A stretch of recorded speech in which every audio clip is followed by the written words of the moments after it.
Avant de commencer, j'aimerais juste dire quelque chose. Il faut comprendre que généralement, les gens qui viennent pour regarder des critiques de films ou de séries, voilà, ça fait 2 ans et demi que je suis sur YouTube, je m'en suis un petit peu rendu compte, c'est des gens qui ont apprécié le film ou la série en question. Il y en a certains qui viennent confronter leurs idées, il y en a certains aussi qui n'ont pas aimé et qui veulent comprendre pourquoi est-ce qu'ils n'ont pas aimé, est-ce qu'ils sont les seuls à ne pas avoir aimé. Et généralement, c'est beaucoup plus des gens qui ont aimé. Tout ça pour dire que si je vous fais bien comprendre lors d'une critique d'un film ou d'une série que je n'ai pas aimé le film ou la série en question, personnellement, ça ne m'apporte rien de critiquer de manière négative un film ou une série, ça fait moins de vues. Je me fais aussi bullshit en commentaire par des gens qui ne comprennent pas qu'on peut avoir un avis différent. Et surtout, c'est le plus important, en tant qu'expérience spectateur, je suis dégoûté parce que j'ai passé du temps à regarder un truc que je n'ai pas forcément kiffé. Donc quand je vous dis que j'en ai ras le cul de Moon Knight avec cet épisode et que cet épisode je l'ai absolument pas kiffé, c'est pas par pur plaisir. Bonjour à toutes et à tous, on m'appelle Steven, vous l'aurez compris, je n'ai pas tellement kiffé cet épisode 5 de Moon Knight, on va en parler en mode full spoiler. Il y a des choses qui sont pourtant intéressantes dedans, on va y revenir bien évidemment, mais pour moi c'est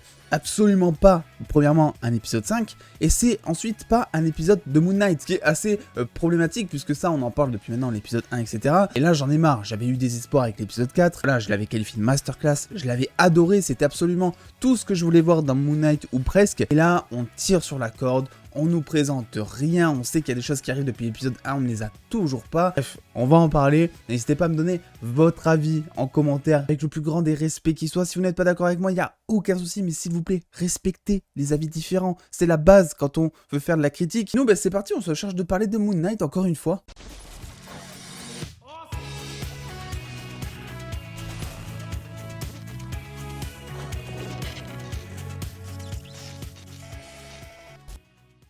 Bon, alors clairement, la première remarque que je me suis faite avec cet épisode, c'est pourquoi est-ce qu'ils ont refoutu ce fucking hippopotame? Parce que en soi, c'était très drôle à la fin de l'épisode 4. J'ai vu des retours, j'ai vu que certains n'avaient pas tellement aimé cet hippopotame, etc. Que ça donnait un côté humoristique et ça dédramatisait justement un côté sérieux qui avait été donné à cet épisode 4. Mais moi, j'avais bien aimé ce petit coup d'humour, etc. Les têtes d'Oscar Isaac qui étaient incroyables, etc. Mais là, en fait, le problème, c'est que c'est censé être une déesse. Et on ne la respecte absolument pas, elle a zéro crédibilité, on dirait une débutante, elle est toute gentille la pauvre aussi, donc elle est attachante, mais c'est pas une déesse en fait, telle qu'on te la présente. Mon plus gros souci de cet épisode, c'est qu'en fait c'est pas du tout un épisode 5, c'est un épisode pour moi qui aurait dû se retrouver au début, en tout cas pour certaines parties de l'épisode, c'est un épisode qui aurait dû se trouver en début de série, et je rappelle encore une fois, je vais faire mon relou mais c'est pas grave, la série s'appelle Moon Knight, on a vu Moon Knight, franchement essayez de comptabiliser avec moi, soyons objectifs un petit peu, d'accord? On a vu Moon Knight, quoi, je sais pas, au maximum 10 minutes durant 5 épisodes. Voilà, au total 10 minutes. Et certains vont me dire, oui, mais Moon Knight, c'est aussi le dédoublement de personnalité,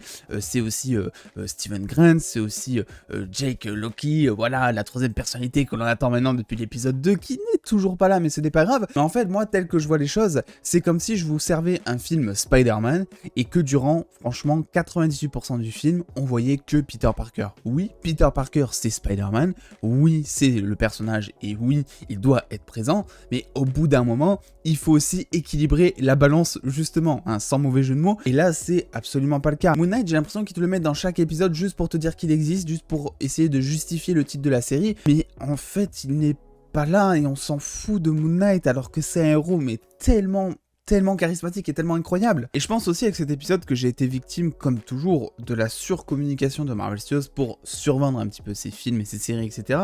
Vu que déjà, Oscar Isaac nous avait un petit peu donné, nous avait un petit peu vendu en tout cas, des scènes d'action incroyables. Ok, je vois toujours pas. Alors, je dis pas, hein, je prédis d'ailleurs l'épisode 6. L'épisode 6 sera incroyable parce qu'on aura 70% dans l'épisode 6 du Moon Knight qui va se combattre très certainement contre l'avatar d'Amit en costume ou avec des pouvoirs ou je sais trop quoi. Bref, cet épisode 6 va être vraiment surchargé en action. On va tout avoir là-dedans. Donc voilà, ça va finir un petit peu la série sur une bonne note. J'essaierai moi personnellement de ne pas oublier les 5 derniers épisodes avant cet épisode 6. Bon, le truc que j'ai aimé dans cet épisode, parce que il y a quand même des choses que j'ai aimé, c'est effectivement la confrontation, encore une fois, des personnalités entre Steven et Mark. Dans tous les cas, dans cette série, c'est la chose la plus intéressante selon moi. Ils ont bien géré la chose. Oscar Isaac, franchement, il surélève la série, mais à un point, c'est incroyable. Tu vois qu'il s'amuse, tu vois qu'il kiffe, et il est très doué en plus à jouer ses différentes personnalités et ses différentes émotions, parce que pour le coup, il passe vraiment par toutes les émotions. Le côté mythologie égyptienne est là aussi toujours plus mis en avant. On en apprend beaucoup plus avec l'enfer des Égyptes, je crois, et l'autre l'au-delà, en tout cas un au-delà des Égyptes, etc. Les coutumes qui sont mises en place et tout ça c'est très très cool si vous voulez, mais c'est pas vraiment ce que j'attends de voir pour un épisode 5. Ce que j'attendais de voir pour un épisode 5, c'est déjà un reveal à la fin, quel qu'il soit, pour teaser l'épisode 6, et là, forcé d'admettre, l'épisode finit vraiment de manière osef, en fait. C'est-à-dire que, oui, j'ai envie de voir la suite, forcément, parce que je suis fan de Marvel, et parce que c'est du Marvel, mais en soi, je suis pas plus hypé que ça par un épisode 6 alors que c'est le dernier de la série. En fait, si vous voulez, j'ai un problème avec ce type de développement de personnage parce qu'on a des flashbacks qui sont très cool, etc. Mais le souci, c'est que on n'en a plus besoin de tout ça. Parce qu'on s'est déjà attaché à Mark par Layla, par son côté mercenaire où tu sens qu'en fait il a un cœur derrière, etc. On s'est déjà bien évidemment attaché à Steven Grant, vu que c'est quand même le premier personnage qu'on te vend. Il est développé depuis l'épisode 1 et c'est fait exprès pour que justement tu puisses t'attacher à un personnage qui lui est plus grand public qu'un mercenaire qui va tuer tout le monde, etc. Donc pour moi, si vous voulez, ça a été fait dans le mauvais ordre. On aurait dû développer petit à petit, je sais pas, avoir une parcelle de chacun de ses souvenirs dans chaque épisode, pour aussi laisser un certain mystère, pour avoir envie de découvrir ce qui s'est passé. Je pense notamment à toute l'intrigue autour de la mère de Mark, qui donc est décédée et qui donc le maltraitait en étant enfant. C'était quelque chose de très lourd à suivre, c'était quelque chose même de très intéressant, mais je pense que ça aurait eu beaucoup plus d'impact si on nous avait laissé une petite parcelle de ces scènes à chaque épisode, qu'on se serait demandé à la fin de chaque épisode, ok, mais comment est-ce que ça a fini, l'histoire avec sa mère, qu'est-ce qui l'a amené à créer justement Steven, parce que ça y est, on a la réponse, même si bon, on s'en doutait, je crois que je vous l'avais dit dans la critique de l'épisode 1, que tout simplement Mark est l'identité principale de Moon Knight, entre guillemets. Donc ça, pour le coup, c'est aussi un truc que j'ai aimé, comme quoi Mark a créé Steven pour se décharger un petit peu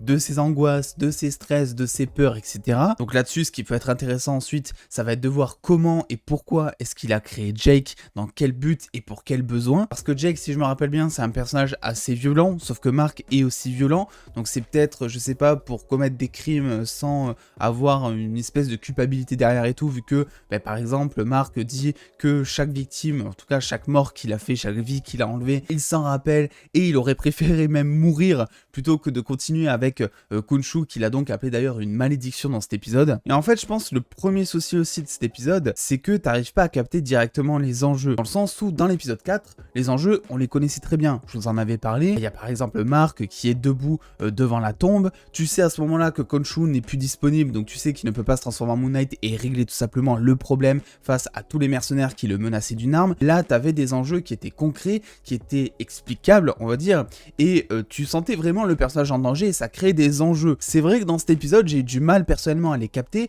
parce que bon, on te sert depuis le début qu'il faut équilibrer la balance, voilà, pour ne pas finir dans les enfers, etc.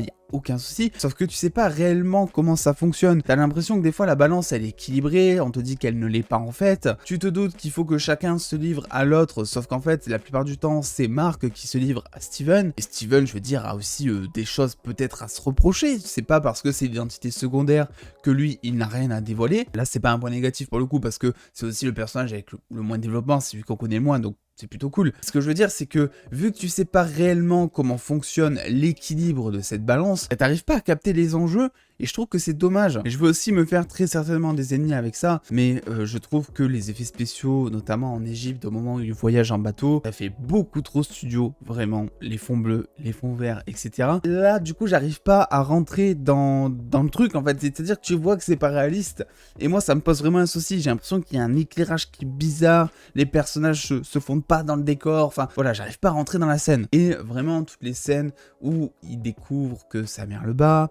où il découvre que sa mère est morte, etc. Mais je trouvais que c'était plutôt fort, honnêtement. C'est un des points positifs de cet épisode. Et pour le coup, ça, c'est un point qui est bien fait d'être mis dans un épisode 5. C'est un truc voilà, qu'il faut apprendre en fin de série, il n'y a aucun souci. Mais voilà, ce dont je vous parlais, c'est que c'est mal développé dans le sens où, d'un coup, bim, dans un épisode, t'as vraiment tout le développement, toute la vie de Mark Spector dans un seul épisode.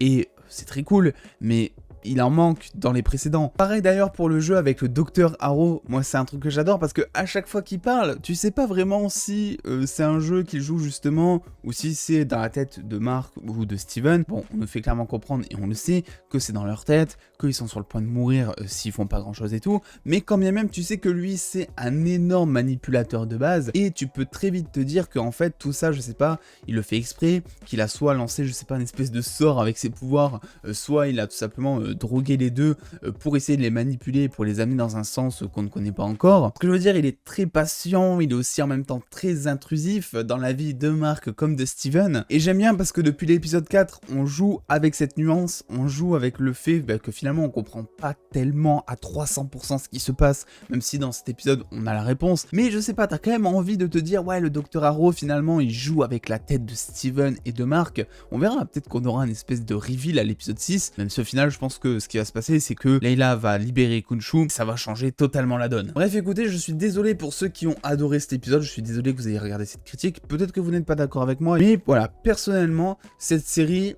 n'est clairement pas dans mon top, j'en parlerai plus tard, je pense dans une prochaine vidéo, il reste encore un épisode, donc je suis pas encore apte de juger à 300%, je suis assez déçu par cette série, je suis assez déçu par cet épisode 5, et voilà, je pense que vous avez fait le tour un petit peu de ce que j'ai pensé de cet épisode. N'hésitez pas à faire le vôtre de petits tours en commentaire et à me dire ce que vous en avez pensé. Est-ce que vous êtes un peu plus dubitatif que moi à ce niveau-là, ou est-ce que vous êtes catégorique? N'hésitez pas aussi à me suivre sur les réseaux Twitter et Instagram pour avoir toutes les news en avance, et à lâcher le petit pouce bleu si cette vidéo vous a plu. Et en attendant les dos, prenez soin de vous, faites-vous bien kiffer, des bisous les dos.